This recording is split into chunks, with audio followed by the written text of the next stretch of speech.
The desert sun blazed mercilessly overhead as Thomas Mitchell wiped the sweat from his brow, his water canteen nearly empty. He was just another gold prospector chasing dreams across the unforgiving Arizona territory in 1885. What he didn't know was that his next act of simple human kindness would either save his life or end it in the most unexpected way possible. When he saw the towering Apache woman collapsed beside the dried riverbed, her massive frame trembling with dehydration, Thomas faced a choice that would change everything. In a land where Apache warriors were feared by every settler, where stories of brutal raids echoed through every frontier town, he made the decision to share his last drops of water with a stranger who could crush him with her bare hands. But kindness in the desert often comes with a price. Thomas would soon discover that some debts are repaid in ways you never see coming. What started as a moment of compassion would spiral into the most terrifying and extraordinary night of his life, surrounded by 300 Apache warriors whose intentions remained as mysterious as the desert wind. This is the true story of how one man's humanity in the face of fear led him into the heart of Apache territory, where survival depended not on strength or cunning, but on something far more powerful and unpredictable. Thomas Mitchell had been walking for 3 days straight through the scorching Arizona desert, his boots worn thin and his hope wearing thinner. The year was 1885, and like thousands of other desperate men, he had come west chasing rumors of gold hidden in the rocky canyons and dry riverbeds.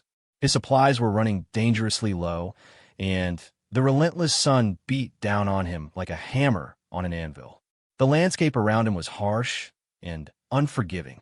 Tall saguaro cacti stood like ancient sentinels, their arms reaching toward the cloudless sky. The ground was hard-packed earth mixed with loose rocks that made every step treacherous. In the distance, purple mountains shimmered in the heat, looking close enough to touch, but always remaining frustratingly far away. Thomas was a simple man from Ohio, where green fields stretched as far as the eye could see, and water was never a concern. He had worked as a blacksmith in his hometown of Columbus, but when his wife died of consumption and his small forge business failed, the promise of gold in the Western Territories seemed like his only chance at starting over. He had sold everything he owned to buy supplies and a train ticket to Phoenix, then spent his last dollars on a worn-out mule that had died just 2 days into his journey. Now he was alone, carrying everything he owned in a canvas pack that grew heavier with each mile. His water canteen, once full and reassuring against his hip, now held barely 2 inches of warm, metallic-tasting liquid. He rationed it carefully, taking only small sips when the thirst became unbearable, knowing that running out of water in this desert meant certain death. As the afternoon sun reached its peak, Thomas spotted something that made him stop in his tracks.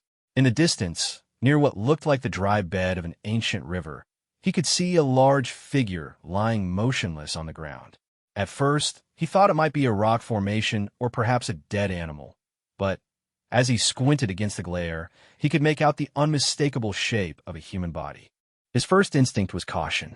The Apache were known to control much of this territory, and stories of their fierce resistance to white settlers had reached even the peaceful farms of Ohio. Every frontier town he had passed through was filled with tales of raids, kidnappings, and battles that left both sides bloodied and bitter. The smart thing to do would be to change direction and give the figure a wide berth. But Thomas had always been guided by his conscience more than his common sense. Even from a distance, he could see that whoever it was appeared to be in distress. The body lay completely still under the blazing sun, and no healthy person would remain motionless in such deadly heat. His years as a blacksmith had taught him to think of others before himself, always ready to help a neighbor repair a broken tool or shoe a horse, even when money was tight. As he drew closer, Thomas realized that the figure was much larger than he had initially thought. It was a woman, but unlike any woman he had ever seen. She was easily over 6 feet tall, with broad shoulders and powerful limbs that spoke of incredible physical strength. Her long black hair was spread around her head like a dark halo, and her bronze skin glistened with sweat despite her unconscious state. The woman wore traditional Apache clothing, a buckskin dress decorated with intricate beadwork, and leather boots that reached nearly to her knees. Her features were strong and noble, with high cheekbones and a proud jawline that remained dignified even in her current vulnerable state. Around her neck hung a necklace made of turquoise stones and what appeared to be bear claws, marking her as someone of importance in her tribe. Thomas knelt beside her and gently placed his hand on her forehead. Her skin was burning with fever, and her breathing was shallow and labored. He had seen enough sick animals and people in his life to recognize the signs of severe dehydration. Without immediate help, this woman would die within hours, possibly less. Looking around the area, Thomas could see evidence of what had happened. The dried riverbed showed signs that water had flowed here recently, probably during the spring snow melt from the distant mountains. Scattered around were the remains of what looked like a temporary camp, with the ashes of a cold fire and scraps of leather that might have been part of shelter. It seemed the woman had been traveling alone and had been caught off guard when her water source disappeared. The logical part of Thomas's mind screamed warnings at him. This was an Apache warrior woman, probably trained from childhood to fight and kill. Even if he helped her, there was no guarantee she would show him any gratitude or mercy. In fact, she might very well kill him as soon as she regained consciousness. The frontier was full of stories about Apache warriors who showed no mercy to white settlers, regardless of the circumstances. But as Thomas looked down at the unconscious woman, he saw something that overrode all his fears and prejudices. He saw a fellow human being in desperate need, someone who would die without help, just as he might die if their situations were reversed. The color of her skin, her tribal affiliation, her potential danger to him, all of these concerns faded away in the face of simple human compassion. Without hesitation, Thomas unslung his precious water canteen from his belt. The metal was hot from the sun, and the sound of the liquid sloshing inside was both comforting and terrifying. This was his insurance against death, his lifeline in the hostile desert. But he knew what he had to do. Carefully, he tilted the woman's head back and poured a small amount of water between her lips. Most of it ran down her chin at first, but he persisted, speaking softly to her as he worked. The desert around them was completely silent, except for the whisper of wind through the cacti and the distant cry of a hawk circling overhead. After several minutes, the woman's eyelids began to flutter. Thomas continued to give her small sips of water, and gradually her breathing became stronger and more regular. Her eyes opened slowly, revealing irises of the deepest brown he had ever seen. For a moment, she looked confused and disoriented, trying to focus on his face. When full consciousness returned, the woman's reaction was swift and startling. In one fluid motion, she sat up and reached for a knife that had been lying beside her on the ground. Thomas found himself looking at a blade that was both beautiful and deadly, with a bone handle carved with intricate designs and a steel edge that gleamed despite the harsh conditions. The two of them stared at each other in tense silence. Thomas raised his hand slowly to show he meant no harm, the empty water canteen still clutched in his right fist. The woman's eyes darted from his face to the canteen and back again, and he could see her mind working to understand what had happened. Gradually, the knife lowered, though she kept it ready in her hand. She spoke in Apache, her voice deep and strong despite her recent ordeal. Thomas didn't understand the words, but her tone seemed questioning rather than threatening. He gestured to the canteen and then to her, trying to communicate through actions what his words could not convey. Understanding dawned in the woman's eyes. She looked at the nearly empty canteen, then back at Thomas's sunburned face and cracked lips. She could see that he was also suffering from the desert heat, that giving her his water had been a significant sacrifice. For a long moment, neither of them moved or spoke. Finally, the woman reached into a leather pouch that hung from her belt and pulled out a piece of dried meat. She offered it to Thomas with a slight nod of her head. The gesture was small, but it spoke volumes about honor and reciprocity. She was acknowledging his kindness and offering what little she could in return. Thomas accepted the meat gratefully and took a small bite. It was tough and salty but surprisingly flavorful with herbs and spices he couldn't identify. As they shared this simple meal in the shadow of a large boulder, the tension between them began to ease. They were no longer Apache and white settler, predator and prey, but simply two people who had found common ground in the vast loneliness of the desert. The woman pointed to herself and said something that sounded like Ayana. Thomas nodded and pointed to his own chest, saying Thomas clearly. She attempted to repeat his name, and he tried to pronounce hers, both of them smiling slightly at their clumsy efforts to bridge the language barrier. As the afternoon wore on, Thomas realized that his situation had become even more precarious. By giving away most of his water, he had probably signed his own death warrant. The nearest town was at least 2 days' walk away, and he doubted he could survive that long without water in this heat. But, strangely, he felt no regret about his decision. For the first time since leaving Ohio, he felt like he had done something truly meaningful. Ayana seemed to understand his predicament. She studied his face and the empty canteen, then looked around at the barren landscape. After a few minutes of consideration, she stood up and began walking toward a cluster of rocks about 50 yards away. She moved with the confident stride of someone who knew this territory intimately, and Thomas followed her, curious about what she had in mind. At the base of the rocks, Ayana knelt down and began moving stones aside with her powerful hands. Thomas watched in amazement as she revealed a small depression in the ground that held perhaps a gallon of clear, clean water. It was a hidden spring, invisible to anyone who didn't know exactly where to look. The woman cupped her hands and drank deeply, then gestured for Thomas to do the same. The water was cool and sweet, the most delicious thing he had ever tasted. As he drank, he marveled at the knowledge and skill that had allowed Ayana to find this life-saving resource in what appeared to be a completely barren landscape. After they had both satisfied their thirst and refilled Thomas's canteen, Ayana began to gather her belongings. It was clear that she intended to leave, but she seemed uncertain about what to do with Thomas. She spoke in Apache, her tone suggesting that she was trying to give him directions or advice, but he could only shake his head apologetically to show he didn't understand.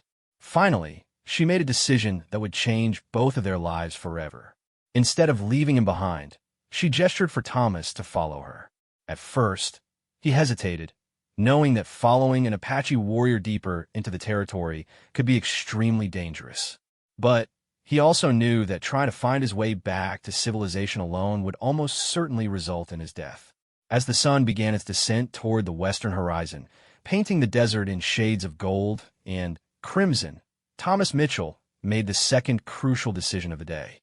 He shouldered his pack and followed the giant Apache woman into the unknown, trusting his life to someone he had known for only a few hours, but who had already shown him more kindness than he had any right to expect.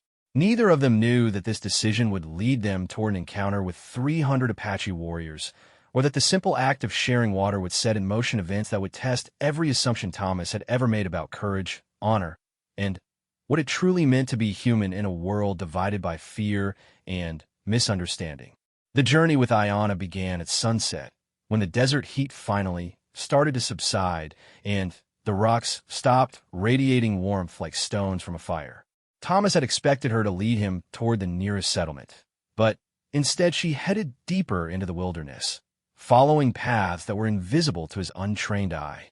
Every step took them further from the world he knew and deeper into Apache territory. Ayana moved through the landscape with an easy confidence that spoke of decades spent in this harsh environment. She could read signs in the desert that Thomas couldn't even see, from the way certain plants grew to indicate underground water, to subtle changes in the rock formations that revealed safe passages through treacherous terrain. Watching her navigate was like watching a master craftsman at work, each decision deliberate and informed by knowledge passed down through generations. As they walked through the cooling evening air, Thomas began to notice details about his companion that he had missed during their initial encounter. The beadwork on her dress wasn't just decorative, but told stories through its patterns and colors. The way she carried herself spoke of someone accustomed to command and respect. Most telling of all were the scars on her arms and hands, evidence of battles fought and survived. The first night, they camped under an overhanging rock formation that provided shelter from the wind. Ayana built a small fire with expert skill, using dried grass and twigs in a way that produced maximum heat with minimal smoke. She shared more of her dried meat with Thomas, along with a type of flatbread made from ground seeds that was surprisingly filling and nutritious. Communication between them remained limited, but they were beginning to understand each other through gestures and expressions. When Thomas tried to help gather firewood, Ayana showed him which types would burn best and which plants to avoid touching. We offered to share his small supply of hardtack biscuits. She accepted graciously and showed him edible roots and berries that grew nearby. As they sat by the fire, Ayana began to speak in Apache, her voice low and rhythmic. Although Thomas couldn't understand the words, he sensed she was telling him something important. Her gestures and expressions suggested she was explaining their journey, perhaps preparing him for what lay ahead. The tone of her voice carried both warning and reassurance, as if she was trying to prepare him for something difficult but not impossible. The second day of their journey brought them in a landscape unlike anything Thomas had ever seen. They traveled through narrow canyons where the walls rose hundreds of feet on either side, creating cool shadows and echoing chambers where every footstep seemed amplified. Ancient petroglyphs covered the rock walls, mysterious symbols, and figures that spoke of peoples who had lived in this land long before either Apache or white settlers arrived. Ayana paused frequently at these rock art sites, sometimes touching the symbols with obvious reverence. She tried to explain their significance to Thomas through gestures, pointing to figures that might represent hunters, animals, or spiritual beings. He began to understand that they weren't just traveling through empty wilderness, but through land that was sacred and meaningful to her people. On the afternoon of the second day, they encountered the first signs that they were entering occupied Apache territory. Ayana pointed out smoke rising from a distant valley, so faint that Thomas would never have noticed it without her guidance.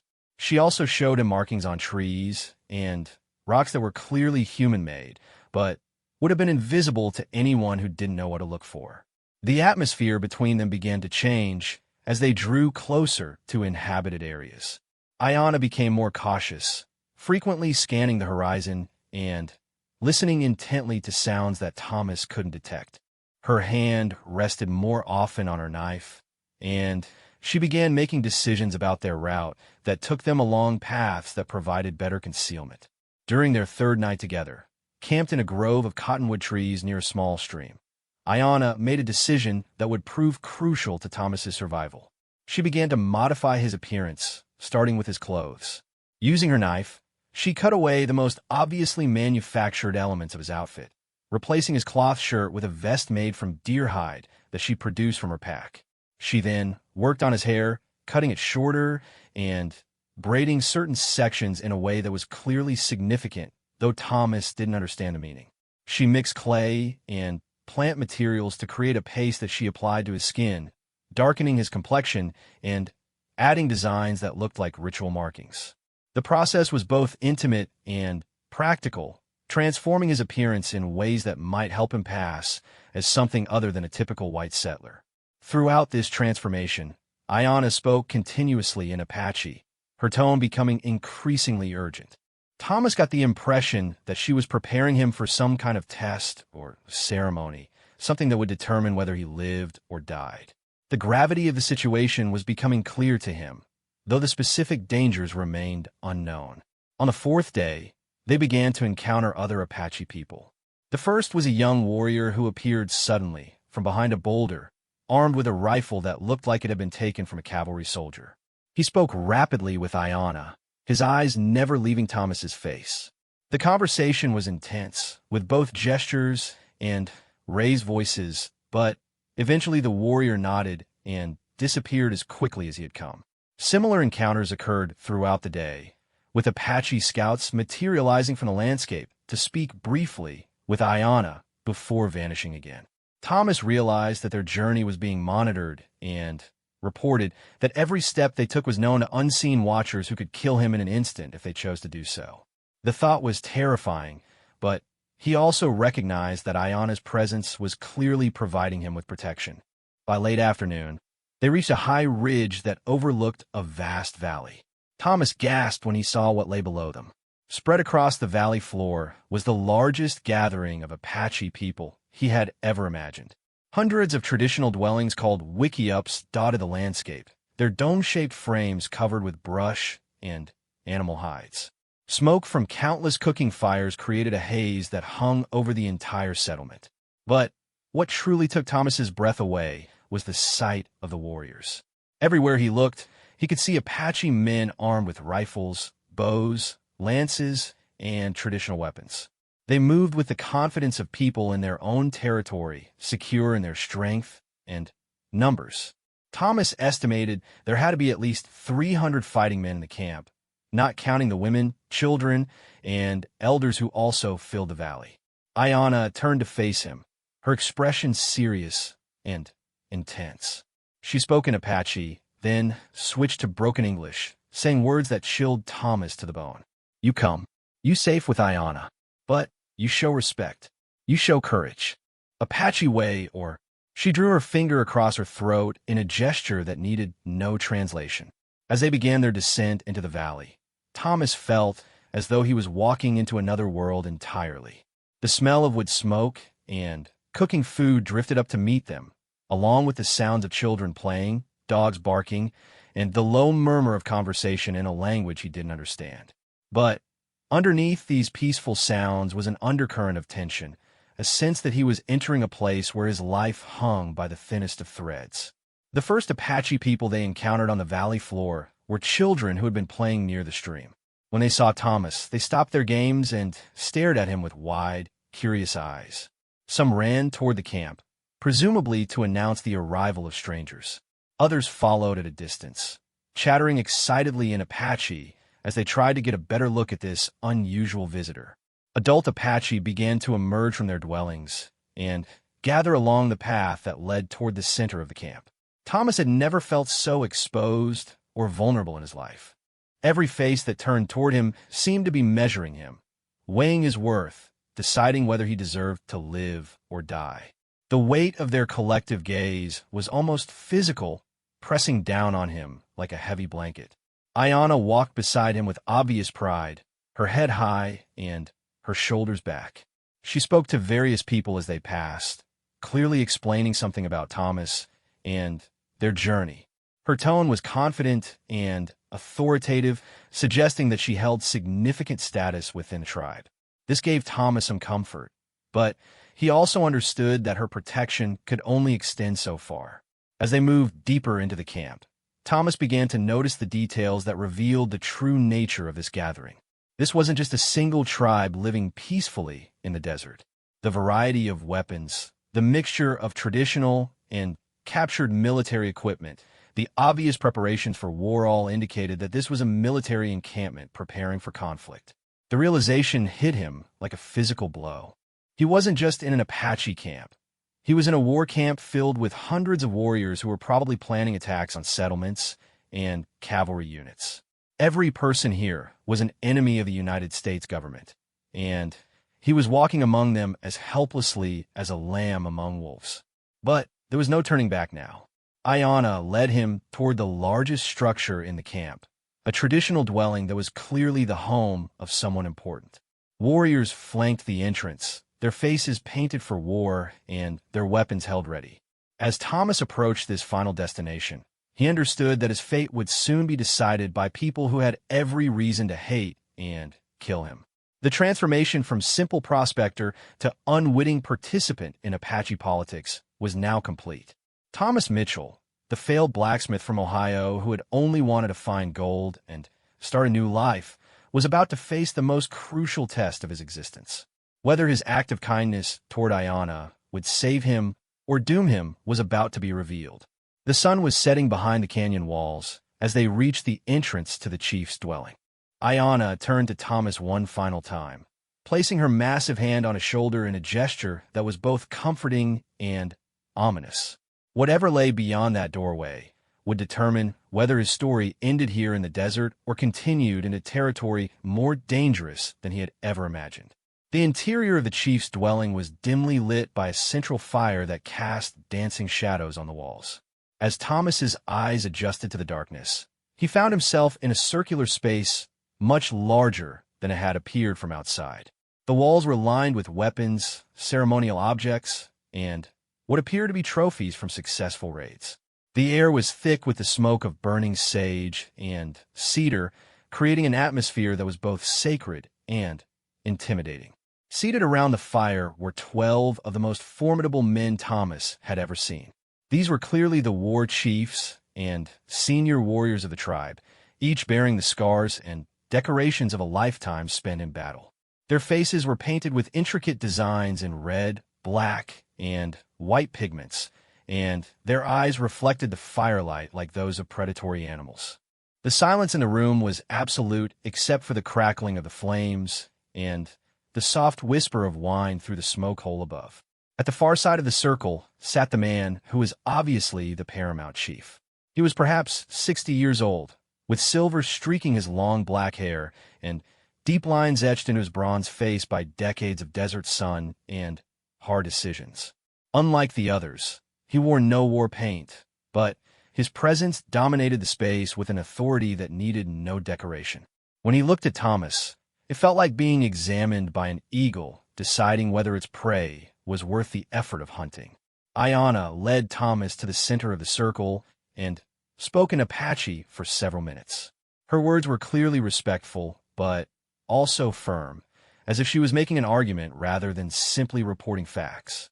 She gestured frequently toward Thomas, and at one point she held up his empty water canteen, apparently explaining how he had shared his precious water with her in the desert. The chief listened without interruption, his face revealing nothing of his thoughts. The other warriors remained equally silent, but Thomas could feel the tension in the room building like the pressure before a thunderstorm. When Ayanna finished speaking, the silence stretched on for what felt like hours but was probably only minutes. Finally, the chief spoke. His voice was deep and measured, carrying the weight of absolute authority. He asked what sounded like questions, and Ayanna responded with answers that seemed to satisfy him. Other warriors began to join the conversation, their tones ranging from curious to skeptical to openly hostile. Thomas realized that his fate was being debated and that the outcome was far from certain. One of the younger war chiefs stood up and spoke with obvious anger, pointing at Thomas and making gestures that suggested violence. His words were accompanied by several other warriors who seemed to agree with his position. Thomas didn't need to understand Apache to grasp that this faction wanted him dead, probably viewing him as a spy or advance scout for the army. But Ayanna was not intimidated by the opposition. She rose to her full, imposing height and spoke with a passion that filled the dwelling. Her voice carried the authority of someone who had earned a right to be heard, and gradually the hostile voices quieted as she made her case. She spoke of honor, of debts owed, and obligations fulfilled, concepts that clearly resonated with Apache values. The debate continued for over an hour, with different warriors taking turns to speak for or against Thomas's continued existence. He sat motionless in the center of the circle, trying to appear calm while his heart hammered against his ribs. Every so often, one of the warriors would address him directly in English, asking questions that probed his intentions and background. "You are Gold Seeker?" asked one scarred veteran in heavily accented English. "Yes," Thomas replied honestly, knowing that lies would be detected and punished. "You think Apache land belongs to white man?" This was clearly a test question, one that could determine his fate. Thomas chose his words carefully. "I think the land belongs to whoever knows how to live with it. Your people have been here for generations. You know its secrets. I was just passing through, hoping to find enough gold to start over somewhere else." The warrior translated his answer for the others, and Thomas saw several heads nod slightly. His honesty seemed to be earning him some respect, even if it didn't guarantee his safety. Another warrior asked, "You have family? Wife? Children?" "My wife died 2 years ago," Thomas replied. "No children. My family is all gone." This answer seemed to affect some of the older warriors, who spoke quietly among themselves. Thomas began to understand that his solitary status might actually be working in his favor, making him less of a potential threat and more of a lost soul deserving of consideration. The questioning continued until full darkness had fallen outside. Thomas answered every inquiry as honestly as possible, describing his background as a blacksmith, his reasons for coming west, and his complete ignorance of military or government plans regarding the Apache. Several times, warriors tested his knowledge of cavalry movements or settlement patterns, but his genuine ignorance seemed to convince them that he was not a spy. Finally, the chief raised his hand for silence. He spoke a single word in Apache that caused all the other voices to stop immediately. Then he stood up and walked to where Thomas sat, looking down at him with eyes that seemed to see straight through to his soul. In careful English, the chief said, "I am Nate, son of Cochise. These are my war chiefs. We are planning to fight the soldiers who want to put our people on reservations like animals in cages. Many of my warriors think you should die because you are white and all whites are our enemies." Thomas felt his mouth go dry, but he forced himself to meet Nate's gaze steadily. "I understand their feelings," he said quietly. "If soldiers came to my home and tried to force me to leave everything I knew, I would fight them too." Nate studied him for a long moment. "But Ayanna speaks for you. She says you gave her water when she was dying, even though you needed it to live. She says you followed her into our territory, even though you knew it was dangerous. She says you have shown Apache courage." The chief turned and spoke to the assembled warriors in their own language. Several responded, and another brief debate ensued. Thomas could sense that the tide of opinion was shifting, though whether in his favor or against him remained unclear. When the discussion ended, Nate turned back to Thomas. "We have decided you will live, but not because you are white or because we trust white men. You will live because you showed honor to one of our people when no one was watching, when there was nothing to gain and much to lose. This is the Apache way." Relief flooded through Thomas like cool water, but Nate wasn't finished speaking. However, the chief continued, "You cannot leave. You have seen our camp, our numbers, our preparations. If you return to the white settlements, you might tell the soldiers what you have learned. So you will stay with us until our business is finished." The full implications of this decision began to sink in. Thomas was being spared, but he was also being made a prisoner. He would have to remain with a war party of 300 Apache warriors who were planning to attack U.S. military forces. If the army discovered him with the Apache, he would be shot as a traitor. If the Apache decided he was a liability, he would be killed to protect their secrets. "How long will I need to stay?" Thomas asked, though he suspected he already knew the answer. Nate's smile was grim. "Until the army stops trying to force us on our reservations, or until we are all dead. Whichever comes first." The war council began to disperse, with individual chiefs coming forward to examine Thomas more closely now that his immediate fate had been decided. Some seemed merely curious about this strange, white man who had stumbled into their midst. Others remained obviously suspicious, making it clear that his safety depended entirely on maintaining the protection of Ayanna and Nate. As the dwelling emptied, Ayanna approached Thomas with an expression that mixed relief with concern. She spoke in Apache, then switched to broken English. "You safe now, but you must learn our ways quickly. Some warriors still want to kill you. You must prove you belong here." "How do I do that?" Thomas asked. "You work, you help, you show you're useful, and tomorrow you meet all the warriors. 300 Apache men who will decide if they accept you or not." The magnitude of what lay ahead was staggering. Thomas had survived the first test, but he was about to face an even greater challenge. Tomorrow he would have to convince 300 Apache warriors that a failed blacksmith from Ohio deserved to live among them as they prepared for war against his own people. As Ayanna led him to a small shelter that would serve as his temporary home, Thomas reflected on how completely his life had changed. Just a week ago, he had been a simple prospector hoping to find enough gold to buy a small farm. Now he was a prisoner of war among people who had every reason to consider him an enemy, dependent on their mercy and his own ability to prove his worth. The shelter was basic, but comfortable, with thick buffalo hides providing insulation against the desert cold and a small fire pit for warmth. As Thomas settled in for what would probably be a sleepless night, he could hear the sounds of the camp around him. Children were being called in for the evening, warriors were checking weapons and equipment, women were banking cooking fires for the night. But underneath these domestic sounds was something else, a low drumming that seemed to come from the very earth itself.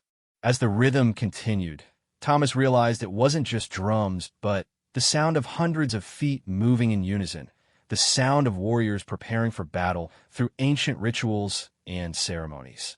Lying on his bedroll and staring up at the stars through the smoke hole, Thomas understood that he had crossed a line from which there might be no return. He was no longer just a witness to history, but a participant in events that would be remembered long after everyone involved was dead.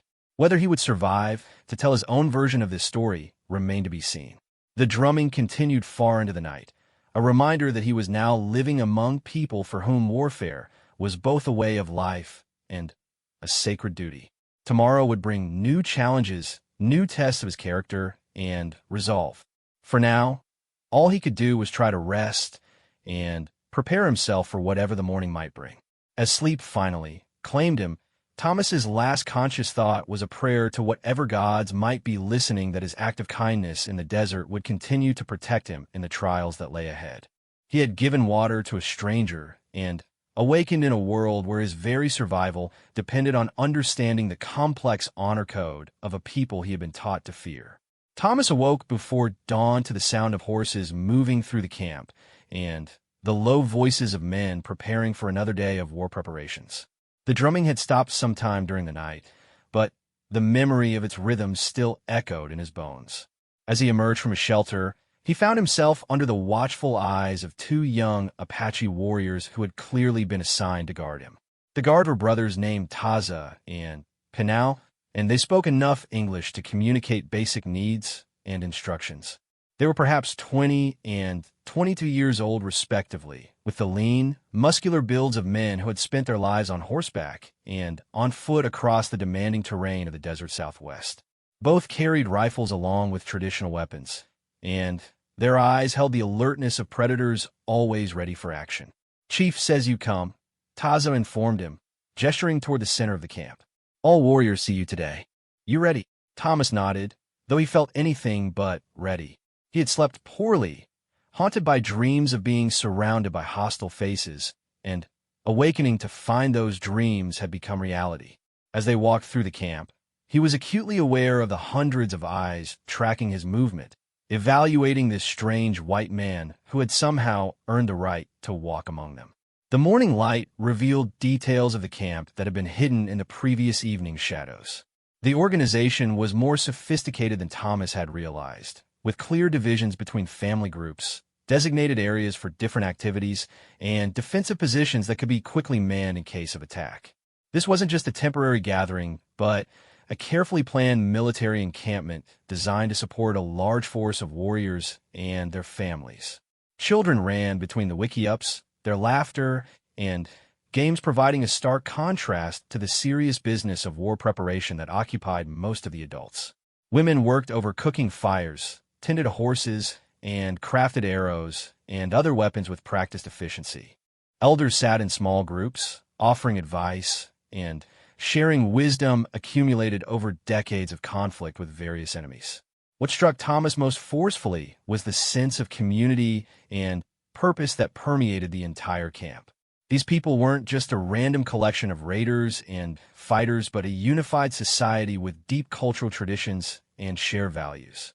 The respect shown to elders, the care given to children, the cooperation between families all spoke of a civilization that was both ancient and vibrantly alive.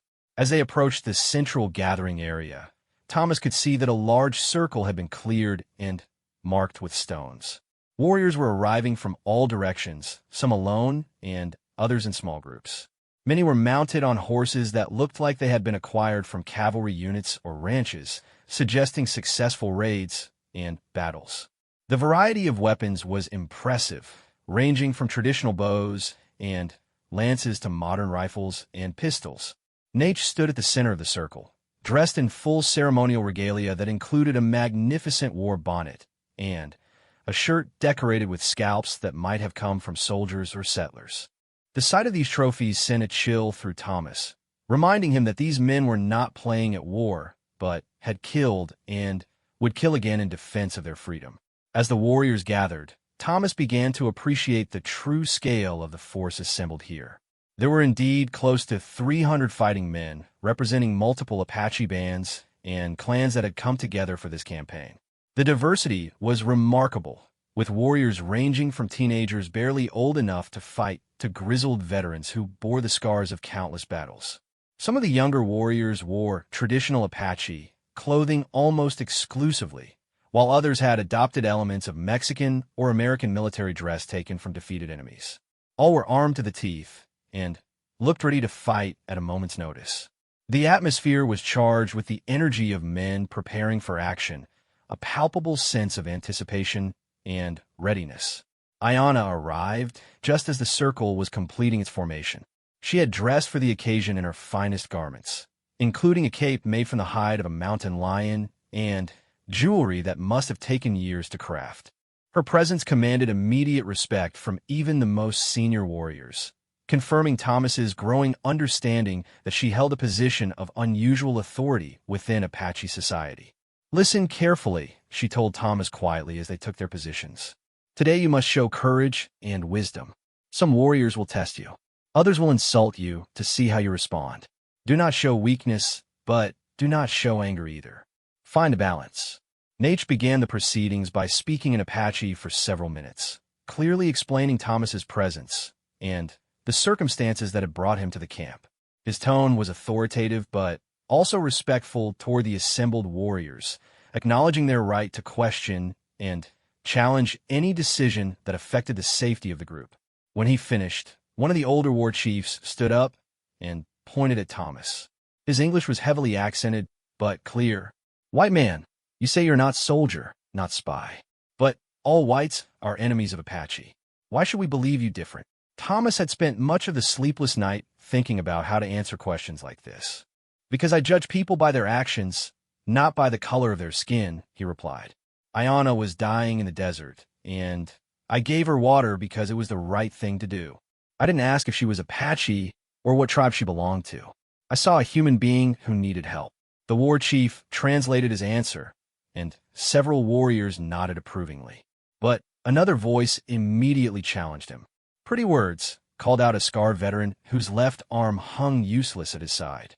"But white man's words are like desert wind, here one moment and gone the next. What proof do you have of your honor?" This was a harder question, one that required more than just verbal responses. Thomas looked around the circle at the 300 faces watching him, ranging from curious to hostile to merely bored. He understood that his answer could determine not just his immediate safety, but his long-term survival among these people. "I have no proof except my actions," he said finally. "I share my water with Ayanna when I needed it to live. I followed her into your territory knowing the danger. I have answered your questions honestly even when the truth might hurt me. I offer to work alongside you, to share whatever skills I have, and to prove through deeds rather than words that I can be trusted." An unexpected voice spoke up from across the circle. It was one of the youngest warriors, barely old enough to be included in such a gathering. "What skills do you have, white man? Can you track? Can you fight? Can you make weapons?" Thomas smiled for the first time since entering the circle. "I was a blacksmith in my former life. I can work iron and steel, repair weapons, shoe horses, and fix anything made of metal. I can also handle tools, build things, and I'm stronger than I look." This answer created a stir of interest among the warriors. A skilled blacksmith was valuable to any military force, especially one operating far from established supply lines. Several warriors began talking among themselves, clearly discussing the potential benefits of having such skills available to their group. But the testing wasn't over. Another warrior, this one wearing a necklace of bear claws that marked him as a particularly formidable fighter, stood up and addressed Thomas directly. "Strength is good, skills are useful, but what about courage? Apache warrior must have courage above all things. You say you are brave, but words are easy. Will you prove it?" The challenge was unmistakable, and Thomas felt his heart rate increase as he considered how to respond. He could sense that this was a crucial moment, one that would define his relationship with these warriors for however long he remained among them. "How would you have me prove it?" he asked. The warrior's smile was predatory. "Tonight, when the moon is high, you will go alone into the desert with only a knife and a water gourd. You will find and kill a mountain lion and bring back its heart as proof of your courage.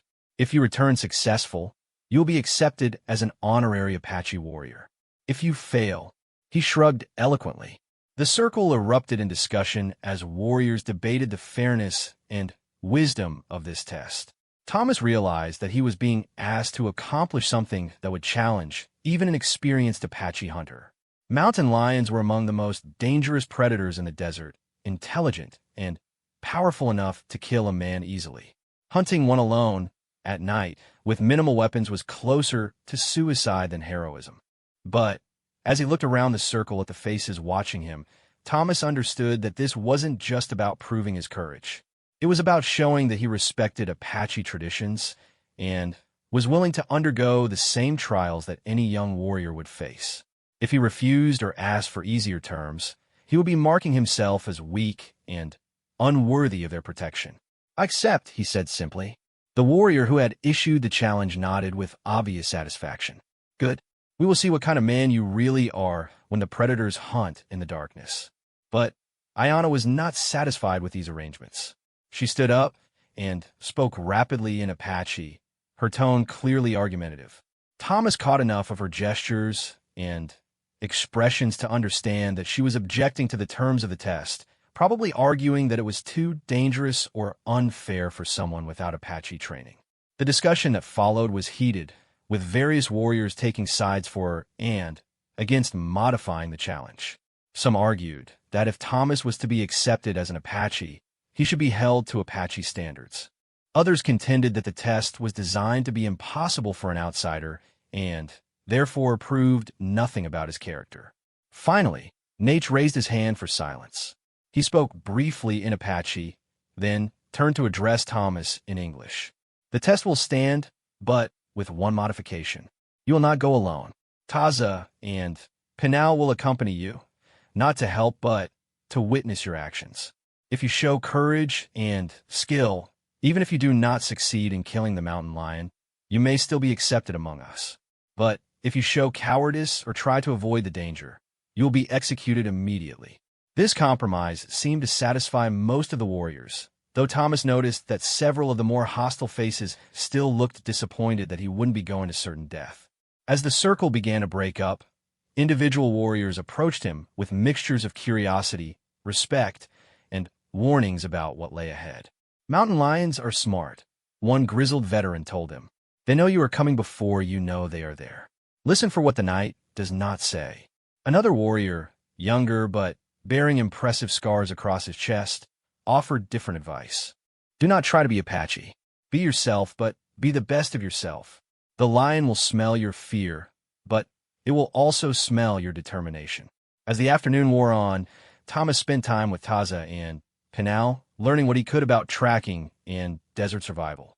They taught him to read animal signs, to move quietly across different types of terrain, and to use the natural features of the landscape for concealment. They also shared practical advice about dealing with mountain lions, though both admitted that hunting such predators was extremely dangerous even for experienced Apache warriors. Most Apache hunt mountain lion in groups, Taza admitted.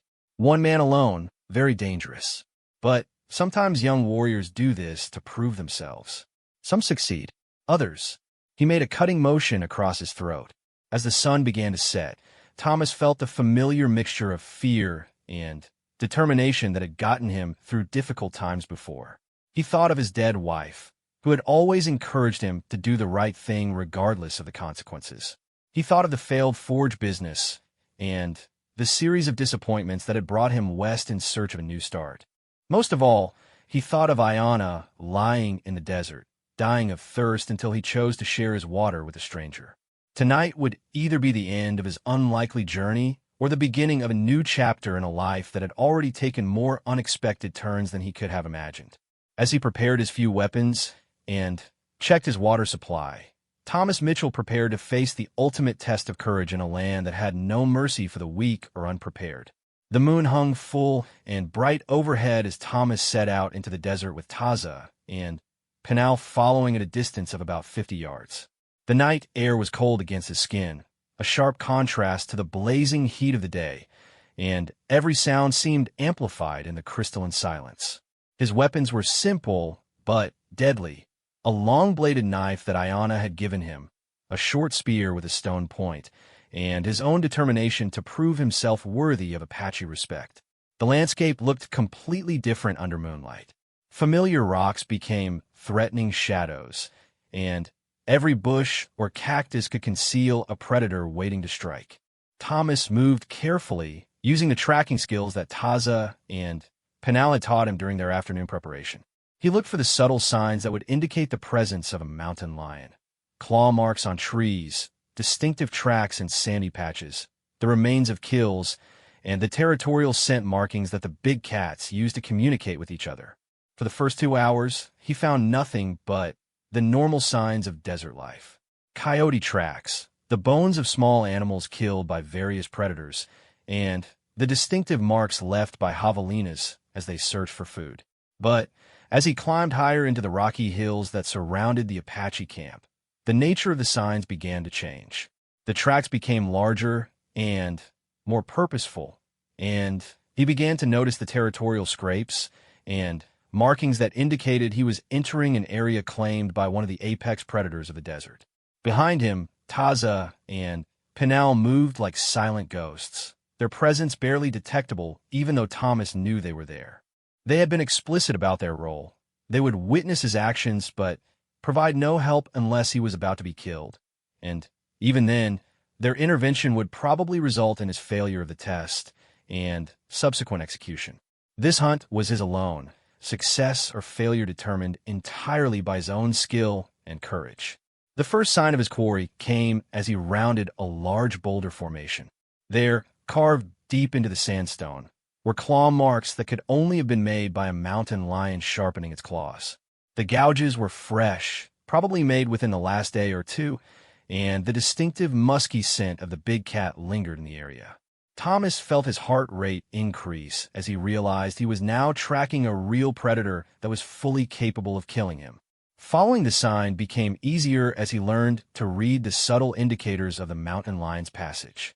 A tuft of fur caught on a thorny bush, the faint outline of a paw print in dust, the scattered remains of a rabbit that had been killed and partially consumed. The trail led him higher into the hills, where the rocky terrain provided perfect hunting ground for a predator that relied on stealth and ambush tactics.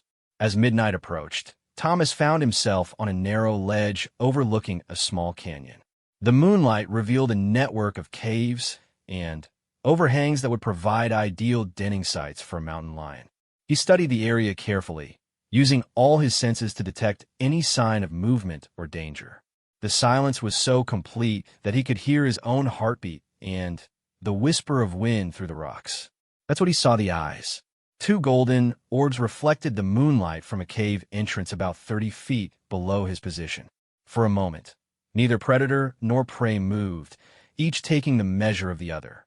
The mountain lion was magnificent, probably weighing close to 150 pounds, with a fluid muscle and deadly grace that made these cats the ultimate desert hunters. Its coat was a pale tan that blended perfectly with the surrounding rocks, and its powerful shoulders bunched with contained energy.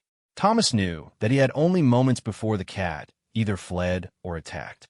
Mountain lions preferred ambush tactics, but they were also intelligent enough to recognize when they were being hunted. If this one decided to fight, the encounter would be over in seconds, probably with Thomas dead or badly mauled.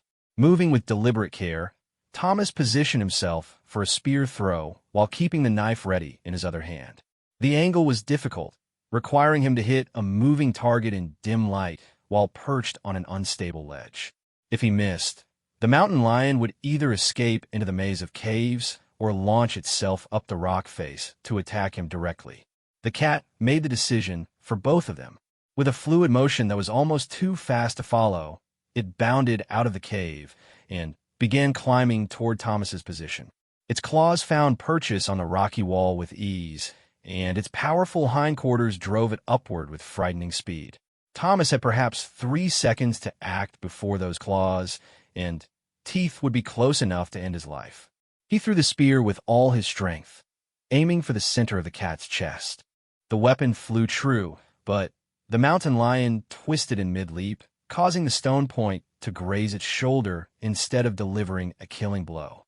The impact was enough to knock the predator off balance, sending it tumbling back down the rock face. But Thomas knew that he had only wounded it, and that a wounded mountain lion was far more dangerous than a healthy one. The cat hit the canyon floor hard, but rolled to its feet immediately, now bleeding from the shoulder wound, but very much alive and extremely angry. It looked up at Thomas with eyes that blazed with fury and pain, and he knew that it would try again. This time, however, he would have to face it at close range with only his knife for protection. Without hesitation, Thomas jumped down from the ledge, landing in a crouch about 20 feet from the injured mountain lion. The cat crouched low, its tail lashing back and forth as it prepared to spring. Its wounded shoulder didn't seem to be slowing it down significantly, and Thomas could see blood glistening on its fur in the moonlight. The attack came with explosive force. The mountain lion launched itself through the air, claws extended, and mouth open to reveal fangs that could crush bone. Thomas threw himself to the side, feeling the wind of the cat's passage as it sailed past him. He rolled to his feet and spun to face the predator as it turned for another assault. This time he was ready. As the mountain lion charged, Thomas stepped forward instead of back, surprising the cat and getting inside its leap. He drove the knife upward with both hands, feeling the blade pierce hide and muscle as the cat's momentum carried it onto the weapon. The impact knocked him backward, and he found himself pinned under 150 pounds of angry predator. For several terrifying seconds, Thomas struggled to avoid the claws that raked at his chest and arms while the mountain lion tried to bring its teeth within range of his throat. The knife was buried deep in the cat's chest, but the animal's death throes were nearly as dangerous as its living strength. Claws tore through his shirt and opened long scratches on his skin, while the cat's powerful hindquarters tried to disembowel him with kicks from its rear claws. Gradually, the mountain lion's struggles weakened as blood loss, and the knife wound took their toll. Its breathing became labored, and the fire in its golden eyes began to dim. Thomas held on grimly, protecting his throat and vital organs while the magnificent predator fought its final battle. When the end came, it was suddenly and peacefully, with the mountain lion simply relaxing into death as if falling asleep. Thomas lay still for several minutes, hardly able to believe that he had survived the encounter. His body ached from numerous scratches and bruises, and his shirt was torn to shreds, but he was alive. More importantly, he had met the Apache test of courage and emerged victorious. The heart of the mountain lion, still warm in his hands, was proof of his accomplishment. Taza and Penal appeared from the shadows, their faces reflecting a mixture of surprise and respect. They had clearly expected the encounter to end differently, probably with them returning to camp to report Thomas's death. Instead, they found themselves witnesses to an act of courage that would be talked about around Apache fires for years to come. "You fight well for white man," Taza said simply, and Thomas could hear the genuine respect in his voice. The return journey to camp took most of the remaining night, with frequent stops to rest and tend to Thomas's wounds. By the time they reached the outskirts of the Apache settlement, word of his success had somehow preceded them. Warriors emerged from their dwellings to see the white man who had killed a mountain lion in single combat, and children ran alongside their small procession, chattering excitedly in Apache. Nate was waiting in the central area of the camp, surrounded by his war chiefs and other senior warriors. When Thomas presented him with a mountain lion's heart, the chief accepted it with obvious respect. He spoke briefly in Apache, then turned to address Thomas in English. "You have shown true courage this night," Nate said. "Not the reckless bravery of a young fool, but the determined courage of a warrior who understands the value of life and chooses to risk it for honor. From this day forward, You are welcome among us as a brother. The transformation in the camp's attitude toward Thomas was immediate and dramatic. Warriors who had viewed him with suspicion now approached with offers of friendship and respect. Women brought him food and medicine for his wounds, treating him as a hero rather than a prisoner. Children who had been afraid to come near him now clamored for stories about his battle with the mountain lion. But perhaps the most meaningful acknowledgement came from Ayana. The giant Apache woman who had started this entire adventure approached Thomas as he sat by a fire, having his wounds cleaned and bandaged by the camp's medicine woman. She spoke in Apache for several minutes, her tone formal and ceremonial. "What is she saying?" Thomas asked Taza, who was sitting nearby. "She is telling the spirits of her ancestors about your courage," Taza replied. "She is asking them to accept you as one who has earned the right to walk the Apache path. This is a great honor. Few white men have ever received such recognition." As the days that followed would prove, Thomas's acceptance into the Apache community opened doors that he could never have imagined. He was given a horse and weapons, assigned a place in the camp's hierarchy, and included in the planning sessions where the war chiefs discussed strategy and tactics. His skills as a blacksmith proved invaluable, and he spent his days repairing weapons, shoeing horses, and crafting tools that the warriors needed for their campaign. But more than his practical contributions, Thomas discovered that his presence served a different purpose in the Apache camp. He became a bridge between two worlds, helping the warriors understand their enemies while learning to see his own people through Apache eyes. The experience changed his understanding of courage, honor, and what it meant to belong to a community that valued both individual achievement and collective responsibility. The 300 Apache warriors who had initially viewed him as a potential enemy gradually came to accept him as something unprecedented, a white man who had proven himself worthy of Apache respect through his actions rather than his words. His story spread beyond the immediate camp, carried by messengers to other Apache bands, and becoming part of the oral tradition that preserved the tribe's most important memories. When the time finally came for Thomas to leave the Apache camp, it was with the knowledge that he had found something in the desert that was worth more than any amount of gold. He had discovered that courage wasn't the absence of fear, but the willingness to act correctly despite that fear. He had learned that honor transcended the artificial boundaries that divided people into tribes and nations. Most importantly, he had proven that simple human kindness, like the act of sharing water with a dying stranger, could create bonds that were stronger than prejudice and more durable than conflict. Thomas Mitchell returned to the world of white settlements as a changed man, carrying with him the lessons learned among 300 Apache warriors who had taught him that true wealth lay not in precious metals, but in the respect of honorable people and the knowledge that he had faced his deepest fears and emerged victorious. The failed blacksmith from Ohio had found his gold after all, though it wasn't the kind that could be measured in coins or counted in banks. His story became legend in the frontier territories, passed down through generations as an example of how courage and compassion could overcome the divisions that seemed to make enemies of natural allies. And somewhere in the vast desert of the American Southwest, the descendants of those 300 Apache warriors still remember the white man who proved himself worthy of their respect through a simple act of sharing water with a stranger in need.